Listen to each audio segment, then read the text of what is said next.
Nongeye kubasuhuza mbifuriza ibihe byiza mwebwe mukomeje kudukurikira mukomeje kuba natwe makuru ndetse n'ibiganiro bitandukanye ikaze muri amakuru. Hanyuma mu makuru atugira muri aka kanya na makuru ababaje cyane.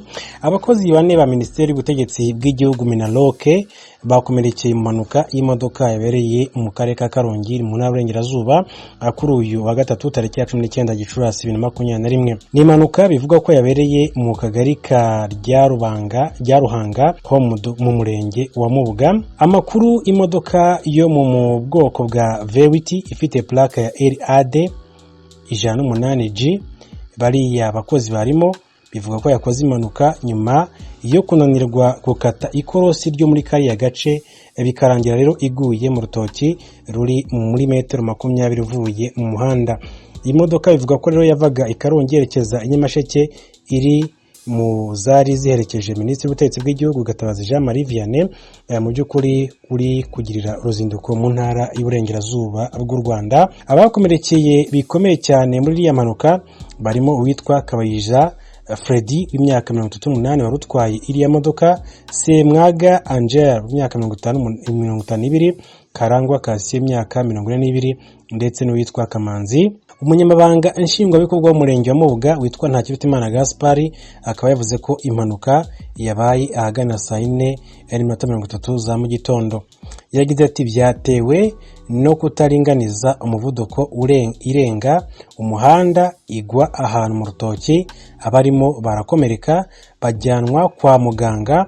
Ati twahageze umushoferi yari yakomeretse cyane, abandi ati bashoboraga kuba rero mu by'ukuri kuvurwa, ariko umushoferi we ati yajyanwe kwa muganga ariko niwe warumerewe nabi. Ati rero mu by'ukuri ati abakomeretse bahise boherezwa kuvurirwa ku bitaro bya Kibuye mu gihe hari hagitegerejwe kajugujugu ibatwara ku bitaro bya gisirikare i Kanombe, nk'uko uyu umunyamabanga nshingwabikorwa w'umurenge wa Mubuga witwa Ntakirutimana Gaspar yavuze. Mu by'ukuri ati impanuka yabaye ahagana saa 4:30 za mu gitondo. Impanuka rero bivuga ko mu by'ukuri yabaye ku bakozi ba Minisiteri y'Ubutegetsi bw'Igihugu bari baherekeje Minisitiri w'Ubutegetsi bw'Igihugu cy'u Rwanda Gatabazi Jean Marie Vianney yahoze ari guverineri w'intara y'Amajyaruguru, ubu yasimbuye Professeur Shyaka Anastase akaba ari Minisitiri w'Ubutegetsi bw'Igihugu cy'u Rwanda. Reka mu by'ukuri tubihanganishe kandi twizere neza ko baraza gukira vuba bagakomeza imirimo yabo mu kazi gasanzwe ka buri munsi. Hanyuma dukomeje n'andi makuru akomeje kugenda avugwa muri Kongo Kinshasa. Urukiko rwemeje ko rudafite ububasha bwo kuburanisha wahoze akuriye ubutasi muri iki gihugu cya Repubulika Iharanira Demokarasi ya Kongo. Kuri wa 4 tariki ya 20 Gicurasi urukiko rwisumbuye rwa Kinshasa rwatangaje ko rudafite ububasha bwo kuburanisha witwa Kalev Motondi wahoze ari umuyobozi w'urwego rw'igihugu rushinzwe ubutasi ANEL. Urukiko rwavuze ko mu by'ukuri rwavuze ko ku rwego rwa Kalev Motondi yariho nk'umuyobozi mukuru mu buyobozi bwa leta, kubera iyo mpamvu agomba kwitabwa cyangwa se kwitaba urukiko rw'ubujurire. Umunyamategeko witwa Muyambo akaba yasezeranyije ko kujuririra iki cyemezo nk'uko iyi nkuru dukesha Radio Kapi ibivuga. Kalev Mutondi arashinjwa guta muri yombi ndetse no gufunga binyuranyije amategeko, iyicarubozo, gufata abantu kinyamaswa ndetse no kugerageza kwica. Uyu nawe akaba yaratanze ikirego arega abantu bamushinja, cyane cyane Jean Claude Muyambo wahoze ari umunyamategeko wa Rubumbashi. Urubanza rwa Kalev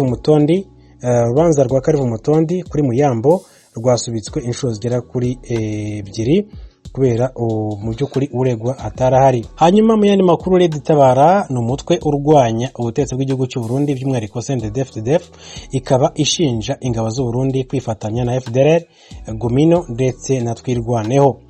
Umutwe witwaje intwaro wa Red Tabara urashinja ingabo z'u Burundi kwifatanya n'uwa FDLR. FDLR yiganjemo abasize bakoze jenoside yakorewe abatutsi mu gihugu cy'u Rwanda mu mwaka w'1994 ukaba ukomoka mu Rwanda. Gumino na Twirwaneho yiganjemo abanyamurenge mu guteza umutekano muke muri Repubulika Iharanira Demokarasi ya Kongo. Bigaragara mu itangazo ryashyizweho umukono n'umuvugizi w'uyu mutwe urwanya ubutegetsi bw'u Burundi Patrick Nahimana kuri 20 Gicurasi 21. Muri itangazo Tabara yibukije abarundi impamvu yatumye ibaho, by'umwihariko ngo kuba abatavuga rumwe n'ubutegetsi bw'ishyaka rya CNDD-FDD mu by'ukuri badahabwa urubuga, bangwa, bigatuma rero bahoterwa, bagafungwa, bamwe bakajyanwa mu buhungiro. Tabara ivuga ko CNDD-FDD ikorana na FDLR yakoreye abatutsi muri jenoside yakorewe abatutsi mu Rwanda. Ikomeza igira iti yakunze kwinjira muri Kivu y'Amajyepfo muri Repubulika ya Demokarasi ya Kongo, ikayishinja no kwica impunzi z'abarundi ziba muri Tanzania. Uyu mutwe uvuga ko ubwo iri shyaka ryajyaga ku butegetsi muri 2005 intambara muri Kivu y'Amajyepfo yaragaze, igira iti kubera ko amahoro ari mu Burundi aba ari no muri Kivu y'Amajyepfo. Gusa ngo ubwo iri shyaka ryagumaga ku butegetsi ku ngufu mu Burundi habayeho amatora arimo ubujura, CNDD-FDD yirukana abatavuga rumwe nayo, bituma rero umutekano wongera kuzamba mu gihugu cy'u Burundi ndetse no mu karere. Tabara ivuga ko ingabo z'u Burundi zatangiye kwinjira ku butaka bwa Repubulika ya Demokarasi ya Kongo zikurikirana abahunze. CNDD-FDD yateje umutekano muke muri Kivu y'Amajyepfo.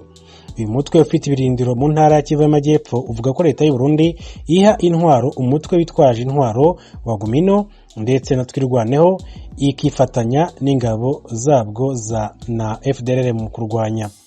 Iti bahaye intwaro imitwe yitwaje intwaro y'abanyamurenge ya Gumino na Twirwaneho muri Kivu y'Amajyepfo, ati bohereza abasirikare n'abarwanyi b'interahamwe kugira ngo bafatanye kurwanya Tabara. Uyu mutwe watangaje ko nta kindi usaba leta y'u Burundi keretse gusa kugirana ibiganiro n'abatavuga rumwe nayo kugira ngo amatora anyuze mu mucyo abeho.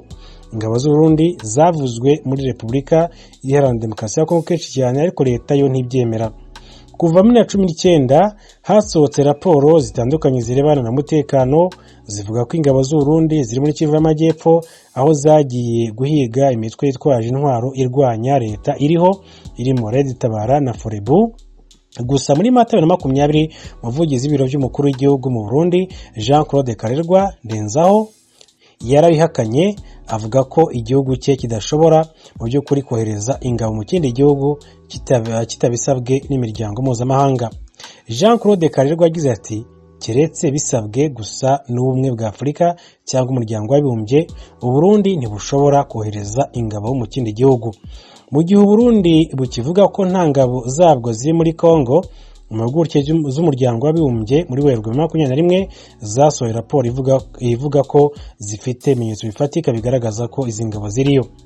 Mu bimenyetso z'impuguke zifite harimo amafoto n'amashusho byafatiwe mu kirere ndetse n'ubuhamya bw'abantu banyuranye barimo abasirikare ba Kongo, abarwanya imitwe yitwaje intwaro n'abaturage. Tabara ikabishinjwa kwibasira abanyamurenge. Abanyamurenge batuye muri teritwari ya Fizi muri Kivu y'Amajyepfo bamaze igihe kirenga imyaka igera kuri 3 bavuga ko bahoterwa n'imitwe yitwaje intwaro igambiriye kubatsemba. Iyo bavuga